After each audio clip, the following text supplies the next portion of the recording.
Hi, my name is Harold Hegberg, better known to my friends as H. Minnesota native, 42 years old.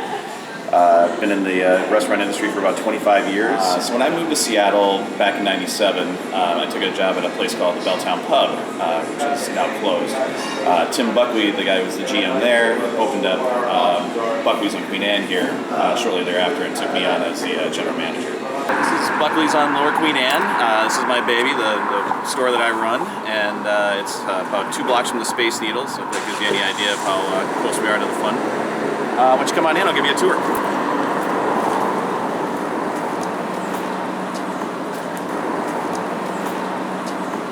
Alright, so we're not quite open yet, so we're just open, so there's nobody in here sadly, so not to be any kind of sign of things to come. But this is the bar area right over here, main dining room. And then about a year ago we took over this section from a restaurant that was next door. It was an Italian restaurant. So we're basically a neighborhood pub. It's got a bit of a sports problem if you can't tell by all the flags up here. But that's kind of the cool part about the neighborhood aspect. Everybody that's come in here has brought their own flags in for us. We hang them up and they take pride in their schools and their alma maters. Yeah. So we got Zane's flag right there. And then there's his favorite hat on the ready for when his games are on the TV. Hello, my name is Gustavo Penengo, 39 years old. I was born in Montevideo, Uruguay, South America, and I grew up most of my life in New York.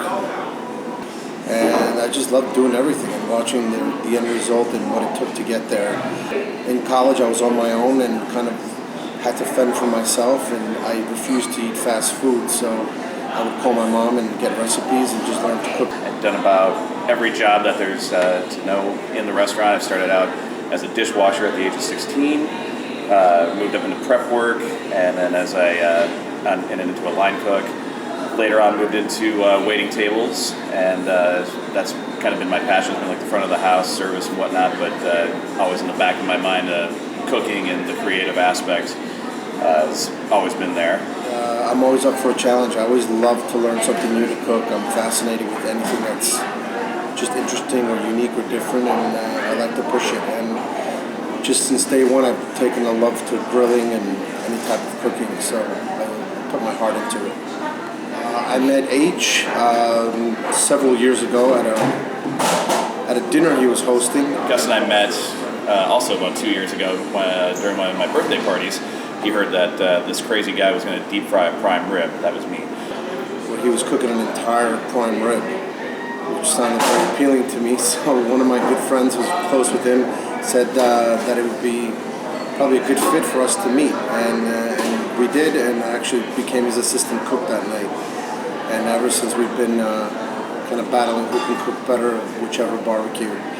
And ever since then, it's just been a fast friendship. So when he moved to Seattle, we've got a lot more time to hang out and get to know each other in the past year or so. And the first person I thought of when I heard about the Great Food Truck Race was him and Zane. Zane's been coming into Buckley's. He just graduated from the Seattle Culinary Institute of Arts, and he's got a very fresh attitude and very technical mindset. So I think he's going to be a great addition to the team. And then Zane, I met through him recently, and are getting to know him a little better, but he's also a great character, and I like his cooking ability as well, so I think we make a great team. So yeah, I'm the only one of my family up here. I just moved, like I said, moved up here to go to school, was a carpenter for all my life. I'm only 25 now, but did carpentry work, since I was young with my family, and then I spent 4 years of my life in Naknek, Alaska, commercial fishing for sockeye salmon. Did that, made good money. Also blew a lot of money because I was young. A lot of toys, trucks, and four-wheelers. About every new one every year. Then I realized I got to make money somehow, so I moved up here to go to culinary school, and here I am, cooking. Met these guys at their local pub, Buckley's. They've kind of taken me under their wing. Big family we have going on there, so that's a plus. And now, here we are. Now we're grilling and chilling. I love you, Zane. Love you too, H. So yeah, that's it. Kind of all transplants from all walks of life. That's Seattle. There it is. I think everyone's got a little bit of, I don't know what the right word is, a little funk or something. And I think our chemistry is pretty unique in that we're kind of different, but in a way very similar in our goofy ways and the way we kind of get along. So I think we can definitely make something happen. So the truck is kind of a working concept right now. Working title is the Grill Ride or the Curbside Carnival. It's a little play on words. Well, as the concept of our truck, I think, is anything grilled, pretty much. So we all three of us obviously have a fascination for meat. Definitely going to be influenced by a lot of the food that I've brought to the menu here, and also with Gus's influences from Uruguay and his grilling, and then of course Zane, being fresh out of culinary school, has tons of great ideas too. So I think anybody will come to this truck, honestly. Anywhere from somebody who wants to get a quick lunch on the go, or late night stumbling out of a bar wants a good sandwich and some fresh hand-cut fries. It's going to be good pub food on the go. Am I competitive about my recipes? I don't keep anything secret by any means. I'm willing to share and also take advice from people. And anytime I see something that somebody else has a better idea, I'll take it to heart. And if there's an inspiration to be had, I'll use it. I'm definitely competitive. Actually, recently, a couple of years ago, with a bunch of friends, we decided to do kind of like a cook-off, it was called, which was also a take on kind of Iron Chef, where we would each invite each other to each other's houses and kind of try to one-up each other every time we sat down. So definitely challenging, and I personally think I'm pretty talented in what I do, and I always love to show it off and get the good response. It's very satisfying.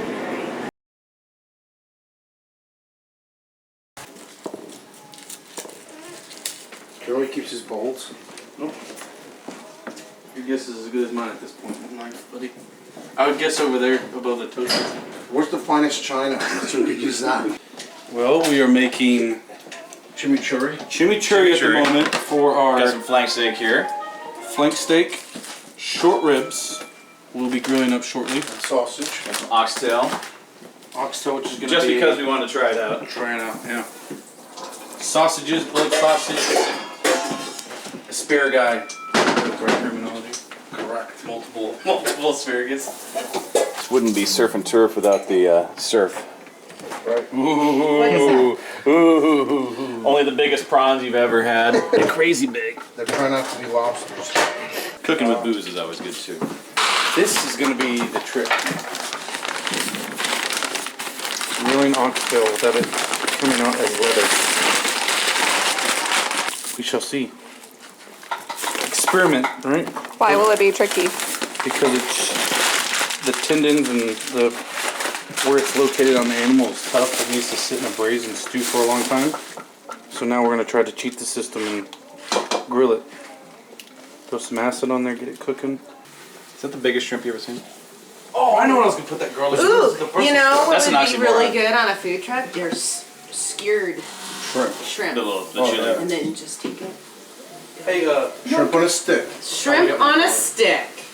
I still want to figure out how to do beer on a stick.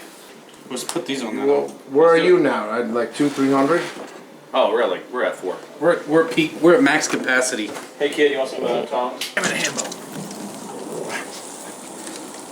How are we looking over here? We're getting there. Thank. Very nice, actually. Flipper again? These guys look delicious. Huh? Look at that. See how Look at the that. bones start to separate? Yeah. That's called beautiful right there. This guy's. Those guys don't have a lot to go. Whoa! Wow. Sadly, that's not the first time a sausage squirted in my face today. Just get a black one. I'll use this to put the bread. Oh my god. No, I didn't. That is meat-tastic. Put it right there. All right, hey, ladies first. Oh my, that looks amazing. My. So we do a little bread. Little bread. Cut the sausage in half. On there. Little chimichurri. Chimichurri. Beautiful. And that's how we do. This, Gus, it's this sandwich. That's what's gonna go on the That's- menu. that's That's gonna- what's gonna be. That's what's gonna And a kill. beer bong for the lady. Oh, Kill that's the what's truck. Gonna kill on the truck right here.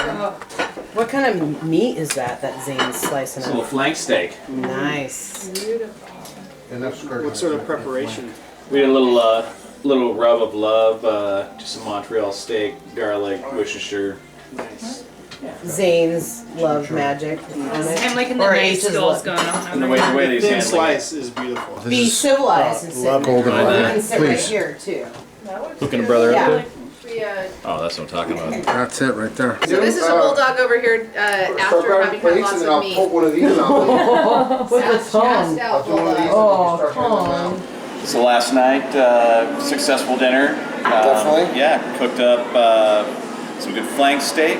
We had short ribs. We made some oxtail, which turned out fantastic. I think that was the highlight. I wish we made more. I made a recipe that's part of my culture, is chimichurri, which is a parsley and garlic and olive oil based kind of dressing sauce that pretty much can go on anything. But we specifically always put it on sausages in a sandwich, and we basically just went to the butcher and whatever looked interesting and that we personally liked, we just handpicked and kind of threw it all together and made a variety of things. So I think when we went to the market, we just kind of looked into the glass vitrine and said, "Oh, that looks good. That looks good. Oh, I never done oxtail. Let's try that." Let's try that. Yeah. Which I think will become a signature dish. I think so. Yeah. And A little improvisation there. and whatever sides we had laying around that we could just put together. Yeah. And then of course your signature dish, the chimichurri Absolutely. sausage sandwich. That's fantastic. It's always a hit. Everybody I give that to sends them crazy. So I think it's going to be one of the marked Absolutely. dishes. Yeah, that's gonna be the destination. Definitely. Yeah. I think it was excellent. Everything came out fantastic, especially with the people that weren't really aware of our cooking and what we could make. I think we got a great response. Hope this works out. Tricky. If not, at least we can eat well today. That's all right.